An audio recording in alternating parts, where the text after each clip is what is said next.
تو کہتے ہیں ایک چھوٹا سا بچہ صبح صبح آ گیا، کہنے لگا حضور آپ کی کل دعوت کرنی آ جائیں گے؟ آپ نے فرمایا آ جاؤں گا۔ کہنے لگا میں یتیم ہوں، باپ میرا فوت ہو گیا اور میرا بڑے دل کرتا ہے آپ سے محبت ہو گئی۔ فرمایا کب آؤں؟ اس نے کہا کل آ جانا۔ کیا کھلاؤ گے؟ تو چنے کی دال اس نے جھولی میں ڈالی۔ کہنے لگا حضور میں لے آیا اور رات کو بھگاؤں گا، کل آپ کو کھلاؤں گا۔ آپ بیمار رہتے تھے، دوپہر کو سوجی کے بسکٹ کھایا کرتے تھے۔ سید صاحب کہتے ہیں جب وہ جانے لگا تو اعلیٰ حضرت فرمانے لگے اگر اجازت دو تو ایک بندہ ساتھ لے آؤں؟ کہنے لگا لے آؤ۔ فرماتے ہیں اس کے گھر گئے تو اندر بیٹھنے کی جگہ بھی نہیں تھی۔ 1000 کتاب کے مصنف، لاکھوں کروڑوں مریدوں کے پیر، امت مسلمہ کتنے بڑے لیڈر، کہتے ہیں اس نے نا باہر گلی کے باہر دروازے کے باہر چٹائی بچھا دی۔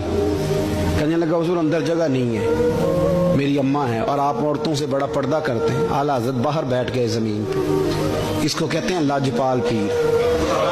باہر بیٹھ گئے، وہ چنے کی دال لایا اور باجرے کی موٹی روٹیاں۔ آپ کو تکلیف رہتی تھی پیٹ میں، آپ وہ چیزیں استعمال نہیں کرتے تھے، پر 1.5 روٹی کھائی۔ کھانے کے بعد کہا جائیں؟ کہنے لگا نہیں میری اماں آگ جلا رہی ہے، چائے پی کے جانا۔ وہ چائے آئی، جو بندہ سڑک سے گزرتا حضور جہاں بیٹھا